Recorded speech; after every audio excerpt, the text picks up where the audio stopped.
You know what? Honestly, I was like, you've got to be kidding me. You're on the other side of the president for 1 week and you can't take the heat. Imagine what it is to sit in my shoes, to not only be on the opposite side of him, but to have people like her who are constantly fanning the flames of hate. And imagine what those threats look like when you literally are someone like me.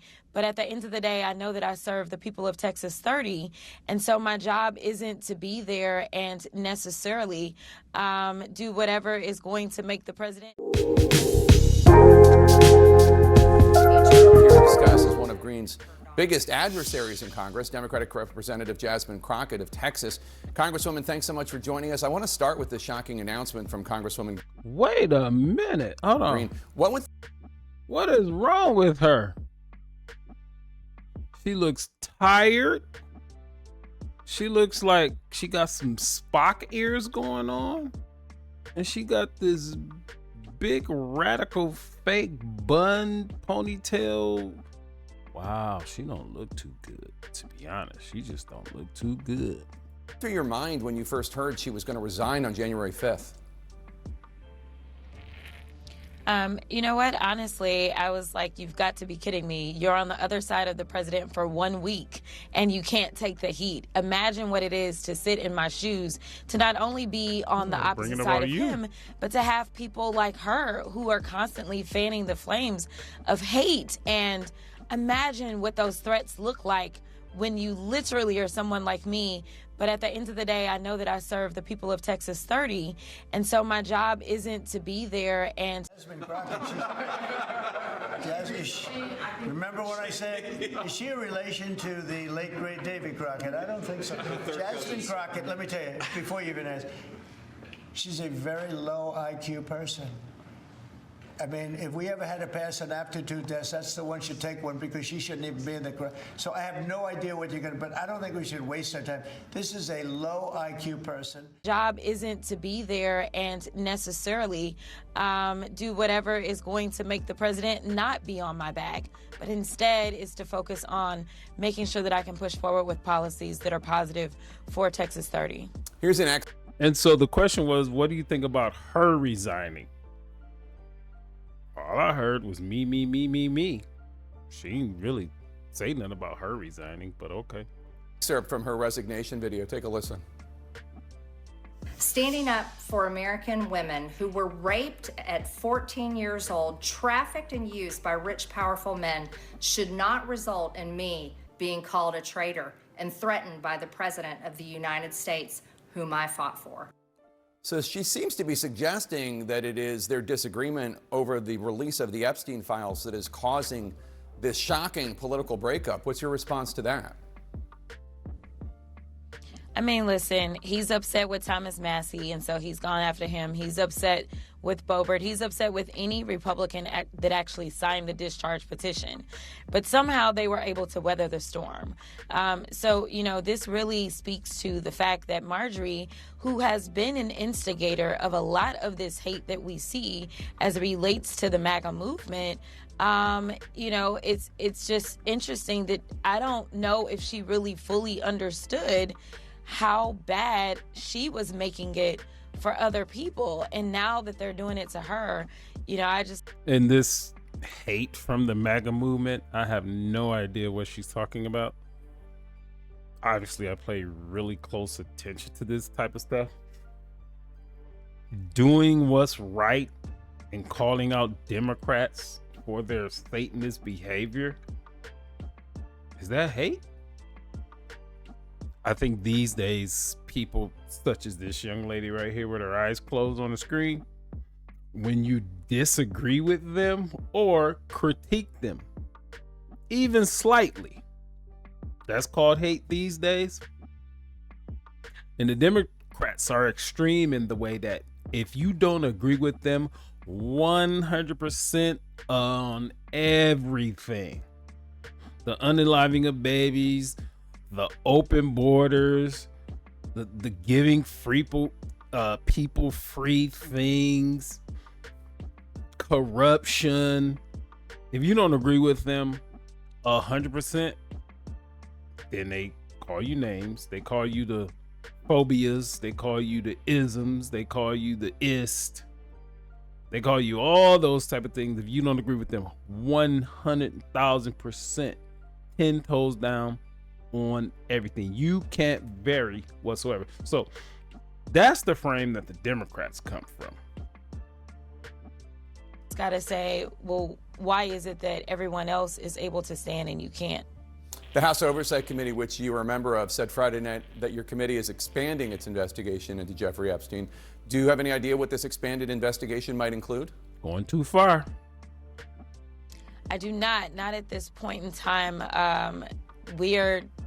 I'll say leadership is keeping it under wraps to make sure that we can hopefully not have many more obstacles. If you'll remember, we decided that we were going to put out a subpoena for Ghislaine Maxwell, and the next thing you know, the president's henchman showed up to her cell, and the next thing you know, we didn't have our sit-down talk with her, which I imagine would have gone a little differently if we had. So, hey, I'm about to go out on a limb and say you must have had a night, Miss Jasmine. You must have had a night, because your voice is cracking. You look tired. Your makeup is all unhinged. You're looking like Spock. Your eyelashes are on, all messed up. Your eyebrow arch job, it looked like it didn't get done. It looked like it got done in a rush. What is going on, Miss Crockett? We're keeping that. Look at that voice. Listen to that voice. The chairman of the Oversight Committee, James. We're keeping that. Are we talking about some Newports or something? James Comer of Kentucky says that Democrats are just trying to use these files to smear the president. Just to be clear, do you or your colleagues have any idea about what's in these files, one way or the other, relating to Trump or not? Absolutely not. I mean, here's the reality. If we did have that information, I don't know that we would need it necessarily to be released. And we know that the Republicans keep saying, figure out what it is the Democrats have done and make sure that you can pull out the Democratic stuff and make sure you get rid of all the Republican names. Listen, I don't really care who is in the files. At the end of the day, right is right, wrong is wrong. And if you are truly about law and order, then we should be looking for who it is that has broken the law and in what ways. And we need to better understand who potentially in government allowed for a lot of these things to take place, whether we're talking about the fake immigration paperwork that we've heard from a lot of the survivors, whether we're talking about other foreign governments that have participated and who it was that allowed for that, whether we're talking about the sham organizations, the sham modeling agencies that were nothing but a front for trafficking. We need to know whether or not they still exist in some other. They care so much about this, but over the last 16 years, Democrats was in charge 12 of those years, but they did not really want to even release the files or anything like that, because as bad as they have came after Donald Trump, tried to assassinate the man twice, among all these other things, putting false counts on him, tried to bankrupt the guy, among things behind the scenes that we don't even really know about, that hasn't even been released. Why these files haven't came out? But now, why is it such a big deal to bring these files out? And a matter of fact, they had to vote on it. They had to pass a bill, and now these files will get released. Oh, I think it's gonna be heavily redacted. If you don't know redacted means, that means some names and maybe some situations will be blacked out, so you would never truly know who that is. But all the politicians will know, Republicans and Democrats. They'll know what all those redactions are, because they're going to get the true copies. The copies that we see will get heavily redacted, so we'll never know. There'll be speculation, this, that, and the other. To give an example, one of the early releases of these actual files, the Democrats redacted the young lady, one of the well-known ladies, Virginia Giuffre, whatever her name is. She ended up unaliving herself later on, but she was one of the biggest names in it. And she said she spent several hours with Donald Trump, this, that, and the other, and he was nothing but a gentleman. He never did anything to me. But they redacted her name, the Democrats did, because they think their voters are dumb. And I'm thinking some of this same stuff will happen. Iteration. This is about not only making sure that the survivors get justice, but making sure that there aren't others that are going through a similar system right now.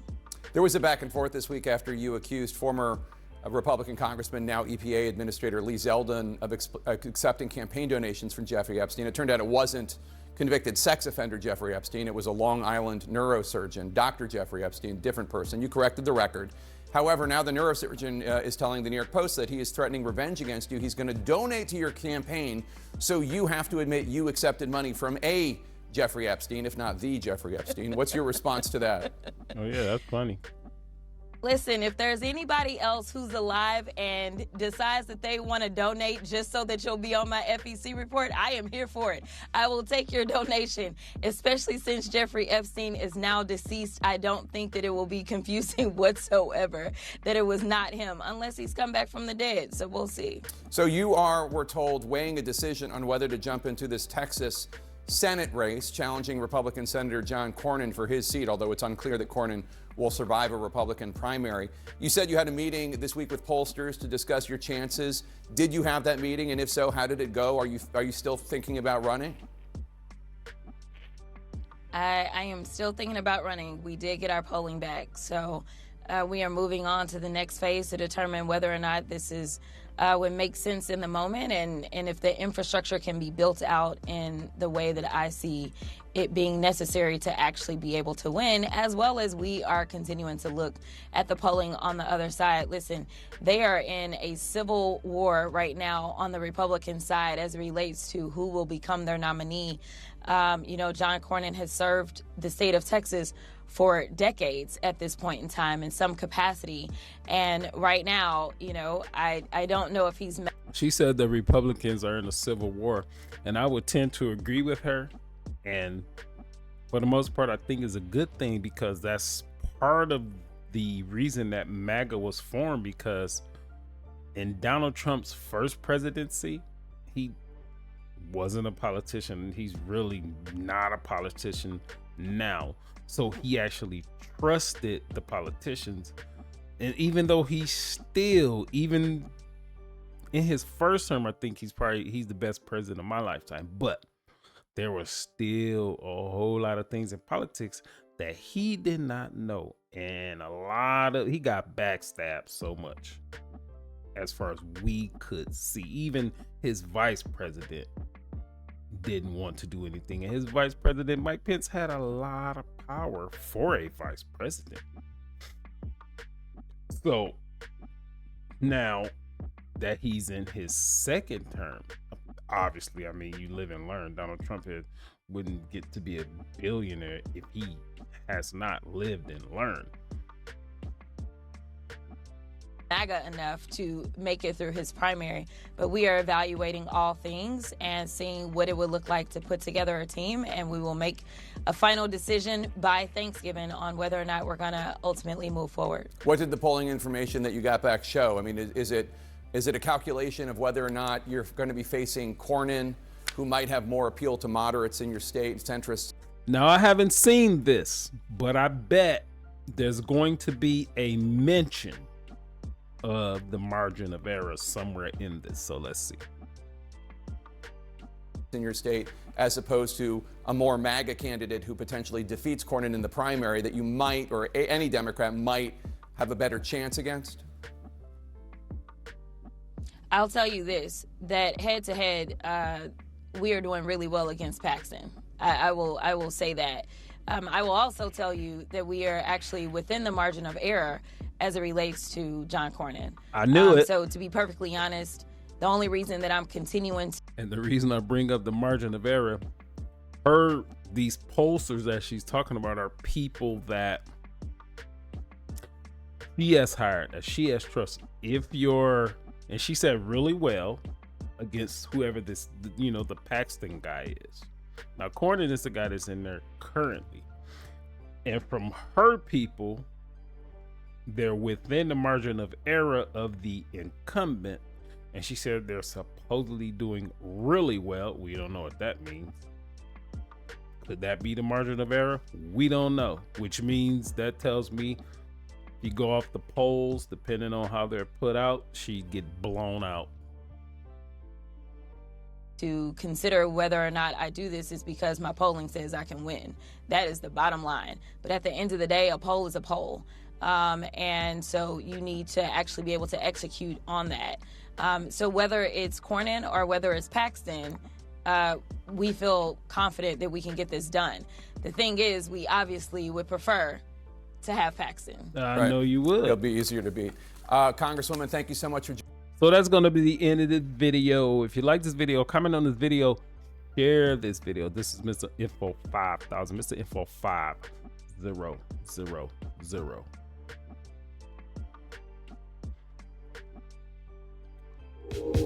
Peace.